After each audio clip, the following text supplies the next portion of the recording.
श्रीमती माता, ऐसी माताओं बहनों के चरणों में मेरा कोटि कोटि नमन वंदन। बोले बांके बिहारी लाल की। आज विराम दिवस है, सप्तम दिवस की पहली बेला प्रारंभ हो रही है। 6 दिनों में आपने प्रथम दिवस महात्मा के बारे में सुना कि भागवत कथा सुनने से होता क्या है। महात्मा का मतलब अर्थ ये होता है कि महिमा के बारे में। महात्मा हमने बताया था आप लोगों के किस प्रकार से नारद जी के द्वारा ज्ञान वैरागों को पुष्ट किया गया। उसके बाद धुंधकारी इतना प्रेत आत्मा था जो बचपन से लेकर के पूरे जीवन तक उसने अनेक पाप किए, परंतु भागवत की कथा सुनने से उसकी मुक्ति हो गई। दूसरे दिन की कथा में आपने सुना कि किस प्रकार से परीक्षित का जन्म होता है, महाभारत कैसे होती है, उसके बाद परीक्षित को श्राप कैसे लगा। समीक ऋषि के पुत्र सिंह ऋषि ने श्राप दे दिया कि आज के 7वें दिन ही तक्षक काटने से तुम्हारी मृत्यु हो जाएगी। दूसरे दिन कथा में आपने ये सुना, और तीसरे दिन कथा में आपने सुना कि सुखदेव जी आते हैं परीक्षित को कथा सुनाने के लिए। कपिल उपाख्यान आपने सुना, और बहुत दिव्य ही शंकर पार्वती का विवाह के बारे में सुना। चौथे दिवस में आपने बहुत सारी कथाएं सुनी, जिसमें नरकों का वर्णन सुना, समुद्र मंथन सुना, ध्रुव जी की कथा सुनी, प्रहलाद जी की कथा सुनी, किस प्रकार से भगवान ने अपने अपने छोटे छोटे भक्तों पर कृपा की। और चौथे दिन कृष्ण कन्हैया लाल का जन्म देखा आपने, किस प्रकार से भगवान का जन्म होता है। और 5वें दिन लीलाओं के बारे में सुना, भगवान ब्रज में रह करके किस प्रकार से लीला किए, और भगवान ने गिरिराज जी को अपनी छोटी उंगली पर धारण कर लिया। और कल के दिन तो आप सब लोग जानते हैं, दोपहर की बेला में आपने देखा कि कंस का वध कैसे होता है, और शाम की बेला में, रात्रि की बेला आपने देखा कि भगवान का प्रथम विवाह होता है रुक्मिणी के साथ। बोले रुक्मिणी रमण भगवान की।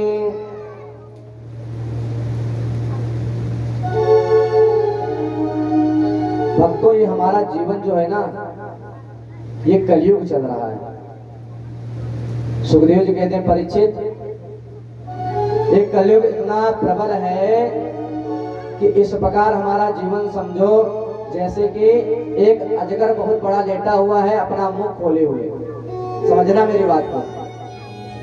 अजगर मुंह खोल के लेटा हुआ है और उसके अंदर हम सभी लोग बैठे हुए हैं। तो हमारा जीवन कब तक सुरक्षित है? जब तक अजगर अपना मुख बंद नहीं कर लेता। जैसे अजगर ने अपना मुख बंद किया, सोई हमारे प्राण तन से अलग हो जाएंगे। तो ये कलयुग भी इसी प्रकार से है। काल हमारे आसपास घूमता रहता है। क्षण भंगुर जीवन की कलिका, प्रतिकाल को जान खिली न खिली।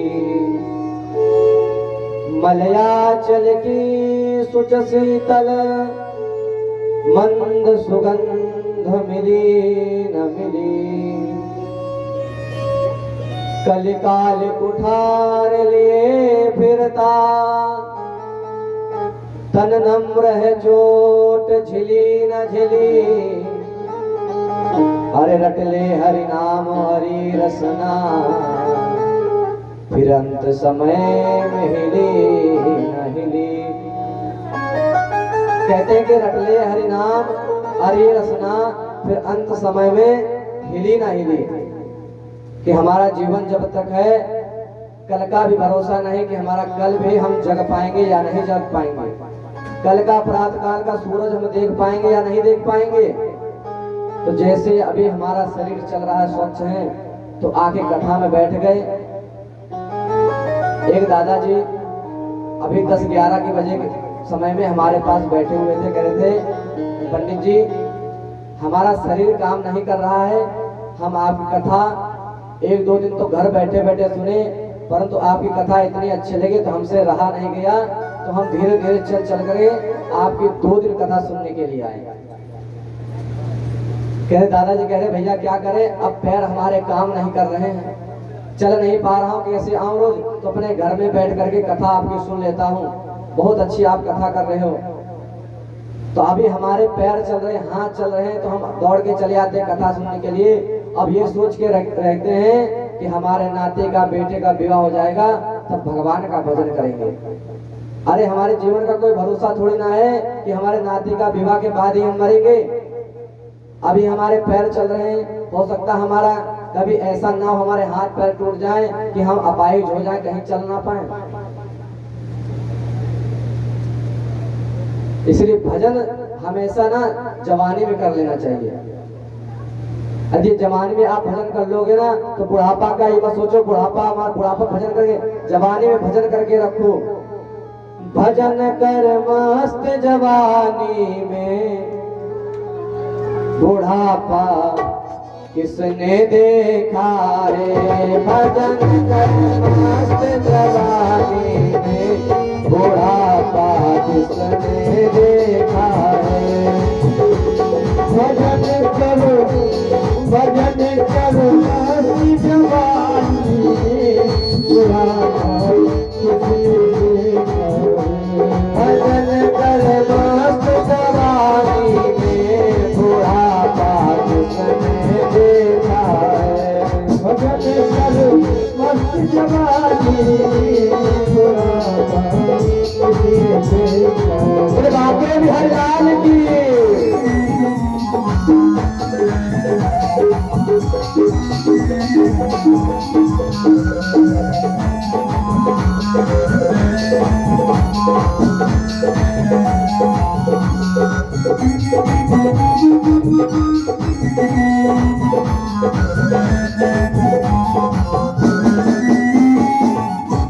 अब जब बुढ़ापा आ जाएगा तब क्या होगा। पैर से चल नहीं पाओगे, पैर से लंगड़े हो जाओगे, पैर से लंगड़े हो जाओगे, पैर से लंगड़े हो जाओगे। भजन तुम कर नहीं पाओगे, भजन तुम कर नहीं पाओगे, भजन तुम कर नहीं पाओगे, भजन तुम कर नहीं पाओगे। परिक्रमा कर मस्त जवानी में, बुढ़ापा किसने देखा है। भजन कर मस्त जवानी में, बुढ़ापा किसने देखा है।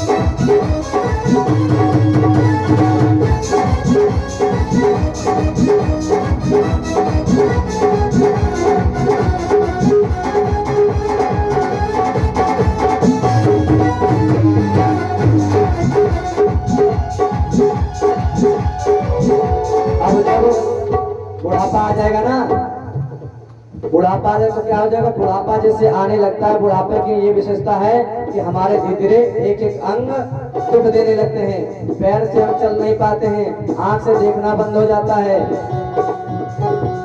आंख से देख न पाओगे, आंख से देख न पाओगे, आंख से अंधे हो जाओगे, आंख से अंधे हो जाओगे।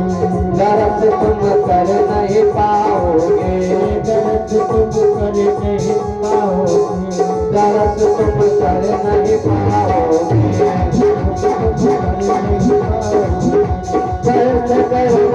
जवानी में बुढ़ापा किसने देखा है। भजन कर भली जवानी